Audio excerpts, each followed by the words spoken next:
नमस्कार, आर के त्यागी गाजियाबाद एनसीआर दिल्ली ओम सच्ची जनवानी चैनल पर आपका स्वागत है। चैनल को सब्सक्राइब कर लें, आपका 1 सेकंड खर्च होगा, वीडियो आपको तुरंत मिलेगी। वीडियो को शेयर अवश्य करें, सभी रिटायरी साथियों तक जाए और हमारे इशूज़ न्यूज़ प्रोपोगेट हो all sections of society, all sections of political parties तक जाए, गवर्नमेंट तक जाए।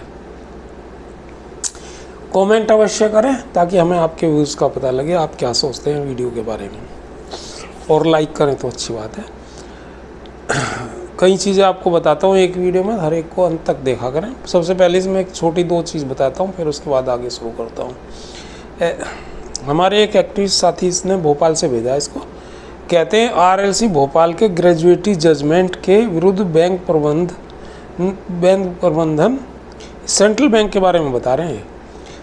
आरएलसी भोपाल के ग्रेजुएटी जजमेंट के विरुद्ध बैंक प्रबंधन एमपी हाई कोर्ट पहुंचा और बैंक प्रबंधन ये डीएलसी गया ही नहीं। मतलब उसे जो है आरएलसी के बाद डीएलसी जाना चाहिए था, वो गया नहीं और सीधा हाई कोर्ट में चला गया, क्योंकि उसे पता होगा कि आरएलसी में डिसीजन उसके खिलाफ ही आएगा। तो उन्होंने वो अब तो हाई कोर्ट में भी, क्योंकि नैनीताल हाई कोर्ट का डिसीजन आ चुका है, तो वहाँ से भी वैसा ही डिसीजन आएगा, उम्मीद अब ऐसे करते हैं।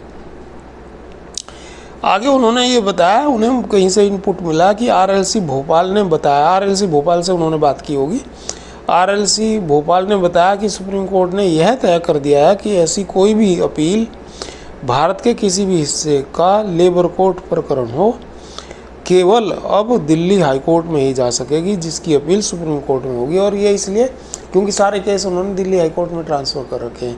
ट्रांसफ़र क्या, केप्ट इन अबेयंस है बाकी जगह, और सुनवाई हमारे केस की हो रही है दिल्ली हाई कोर्ट में, तो ये है, इसलिए दिल्ली हाई कोर्ट में ही जा सकते हैं। तो ये वहाँ ले गए, हो सकता है वहाँ से फिर इन्हें कहा जाए कि वहाँ जाइए। एक तो ये था, एक आगे मैं बता देता हूँ कि लेटर लिखा है हमारे एक्टिविस्ट साथी ने प्रयागराज से, प्रयागवानी के हवाले से। Sister Nirmala Sitharaman, honourable finance minister government of India, new Delhi. Respected ma'am, non implementation of settlement dated 8 March 24 by PSBs managements. Respectfully, we have to submit as under number 1, given the stellar performance of public sector banks, you have the opportunity to adjust some of the rights and facilities of the bank pensioners that have been on your mind since 2020. Number 2, the banks have so far completely failed to understand and address your legitimate concerns towards pensioners. It seems that the bank management is doing this with the intention of disrespecting your sensitive feelings and tarnishing your words. If so, then this is the worst thinking of the bank management. You may not have any grousing about the situation, but the aspirants and beneficiaries of your kindness, the pensioners whose fate hangs in the balance despite your full support, are deeply demoralized, disappointed and angry about the situation. They feel that the bank management is deliberately bent upon doing them wrong. Their argument is that despite your clear positive message, which in a way is like your order, there is a well-intentioned plan going on to keep the issue of pensions in limbo.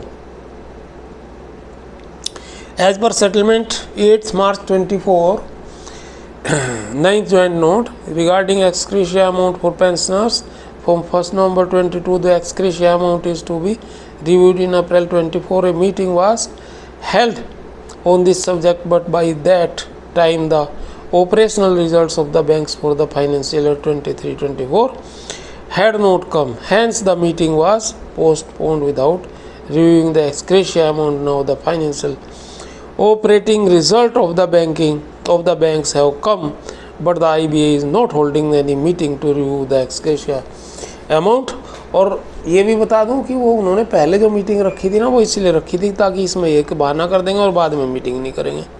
As you already know that the unions are not interested in the issues related to the bank pensions, as they are silent in the talks regarding PLI and health insurance. The unions did not even as a formality discuss review of the ex gratia amount and inserting a clause of periodic pension revision in the pension regulations. We the pensioners will be grateful to you if you give any order to the bank management to expeditiously resolve the following issues of the pensioners. Number 1, insertion of periodic pension revision clause in pension regulations and pension revision of pensioners till 31st October 22 on RBI line. Number 2, review of ex gratia amount and payment of difference from April 24. And number 3, health insurance of pensions up to the 5 lakh from the welfare funds of the bank or the bank's cost. Hope you will take effectively steps resolve the above issues respectfully JN Shukla. ये इन्होंने 16/7 में लिखा है letter. ये letter तो इन्होंने लिखा है और इन्होंने अपनी बात कही है इसमें। हाँ, इन्होंने 3 ही मुद्दे उठाए हैं, लेकिन मैं इसमें कुछ और ऐड कर रहा हूँ। अपनी वीडियो के माध्यम से रिक्वेस्ट करता हूँ फाइनेंस मिनिस्टर से, DFS से और IBA चेयरमैन से, उनको मैं लेटर भी लिखता रहता हूँ, और PM से भी, लोकसभा स्पीकर से भी और प्रेसिडेंट से भी, कि हमारे मुद्दों को हल कराना जाए। और ये जो 3 मुद्दे हैं ये तो हैं ही, इनके साथ ही जो है एक्स ग्रेशिया को डबल किया जाए और उस पर DA मिले जैसा कि पेंशन पर मिलता है।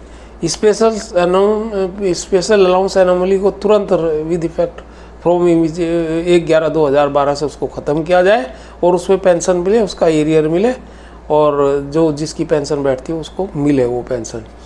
और गजट नोटिफिकेशन जो करा वो बिल्कुल अनलॉफुल है।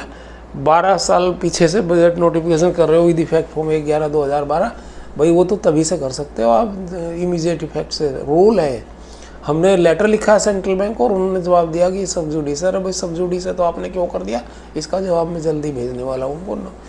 नंबर ग्रेजुएटी मैटर को आप सॉल्व करिए। ग्रेजुएटी मैटर हमारा पेंडिंग, और नैनीताल हाईकोर्ट ने इसमें डिसीजन दे रखा है डबल बेंच ने, इस रीतू बहरी CCI भी उसमें शामिल है, और स्पेशल अलाउंस पे भी उसमें मिला हुआ है ग्रेजुएटी, और 26 दिन वाला कोशिएंट भी उसमें कैलकुलेशन 26 दिन के आधार पर है, और 30 साल के ऊपर की नौकरी में 1.5 महीने की ग्रेजुएटी बैठती है। अगर किसी की 36 साल की नौकरी है तो उसे 6 महीने की एक्स्ट्रा ग्रेजुएटी मिलनी चाहिए, जो उन्होंने दिया डिसीजन। और स्पेशल अलाउंस पे आप दे नहीं रहे, स्पेशल अलाउंस पे भी उन्होंने दिया, DA पे आप दे नहीं रहे, वो भी उन्होंने दिया। ये मैटर ग्रेजुएटी का सॉल्व होना चाहिए। और कॉम्पिटिशन का जो एक मैटर आजकल बड़ा है वो चल रहा है, और जो अनमैरिड डॉटर्स हैं, रिटायर्ड डॉटर्स हैं, सॉरी अनमैरिड डॉटर्स हैं, उनका मसला हल होना चाहिए, उनकी होल लाइफ पेंशन होनी चाहिए। डाइवोर्स्ड और जो वीडो डॉटर्स हैं उनकी होल लाइफ पेंशन मिलनी